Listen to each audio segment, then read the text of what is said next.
So what is the tire pressure? Basically, the rule is quite simple. With the increased tire pressure, it decreases the deformation of your tire and the contact patch with the ground is lower.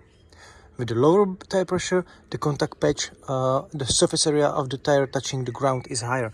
Therefore, you have a higher surface area and higher contact patch and higher adhesion. So basically, more of your tire is in contact with the ground.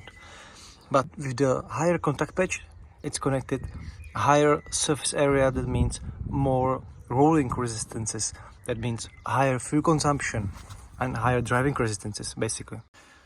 The correct tire pressure is very important for the handling because, as you can see, if you have a low tire pressure, you get deformed your sidewall even more. It basically means that on the steering inputs, tire is more deformed and you get worse response on the steering wheel. But of course, if you have extremely high tire pressure, that's bad for the handling of the car as well, because you decrease the contact patch. That means you have worse handling and worse adhesion, right? Also, I would like to say something about the comfort. It's connected with the pressure in your tires.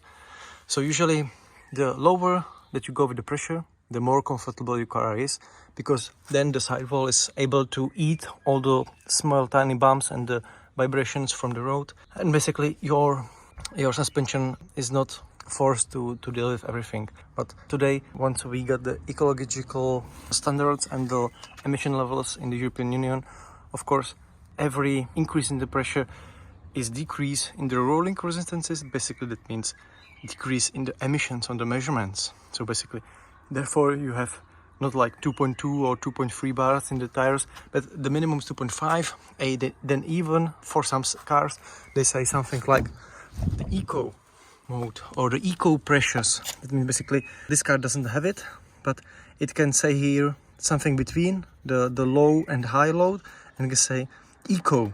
And it basically says, okay, you should fill your tires like 2.7 bars, all 4 tires, front and rears, and this will provide you with the maximum fuel efficiency. That means the maximum mileage that you get on your 1 liter of the fuel or something like this.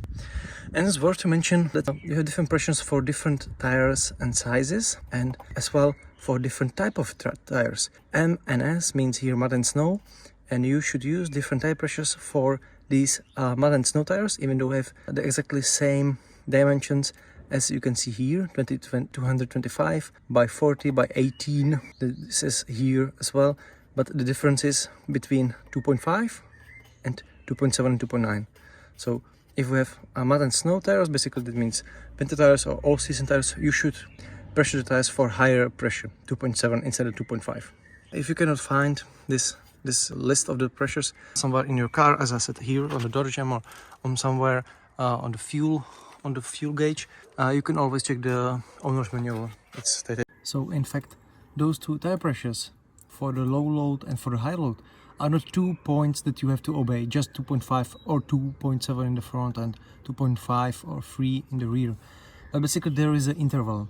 You should think about it as an interval between okay, I'm driving alone and low loads in the car, so that means 2.5, and the maximum is 2.7. Right, you shouldn't just be on a 2.5 very strictly, because as the times go by, your tires are decreasing in the pressure, and basically you are running usually with the low tire pressure. So, and one more very important thing you can see there, you have to fill your tires with the air when they are cold. Basically, what does it mean? It means when the tire gets hot, the pressure is increasing. So if you are about to fill the tire with the air and the car is sitting on the sun, for example, on one side, it basically means the one side with the hot tires will have higher pressures, and once the tire cool down, the pressure is going to decrease. So the best thing is to fill the tires with the air just when the car is sitting in the garage or something like this, not on a direct sunlight, or if you are driving the car very hard. This, by the way, what the professional drivers or the enthusiast drivers do when they're driving a car around the lap. They do some laps, and then once they have the tires heated, they will decrease the tire pressure, because during the heating the pressure in the tires goes up, and that's bad for the handling, of course. Now we know that there are not just 2 points of the tire pressures, it's some interval that you should move in, right? So I don't recommend to just go 2.5 bars, even if it says in the manual. Just go 2.5 something or 2.6, for example. Depends on how you use the car. And the other thing is that most of the modern cars, such as this Golf Mark 8, usually are equipped with some tire pressure checking device. In this instance, the Golf Mark 8 is equipped with not direct pressure control, but indirect. Basically what it means is that the car knows how fast is your wheel rotating, and if the pressure decreases, the wheel is turning faster, and the car knows that you have a defect or drop in the pressure in your wheel and tires. So it will say to, okay, warning, you have to check your tire. But some different cars with different technology, they have these pressure valves or just something inside the tire. They can check and read the pressure directly. So, and this brings me to the final question. The question is, how often should I check the tire pressure in my car? And I would say at least two times in the year. I wouldn't say it like check the tire pressure every 2 weeks or something like this, because that's unreal. I mean, if you're a daily driver, you won't be checking your tire pressures every 2 weeks on all 4 tires.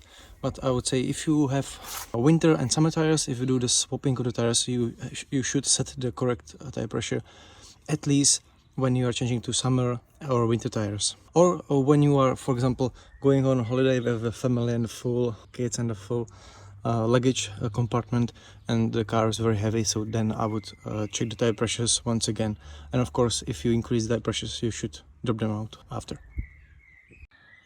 So let me know if this tire pressure video was helpful for you, if you learned something, or tell me how often do you check the tire pressures in your car.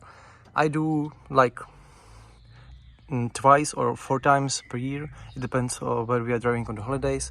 Right now this is my company car, so I have the all-season tires here. Therefore I'm not swapping the tires, so I'm very rarely checking the tire pressures. Right, so have a nice day and cheers, bye bye.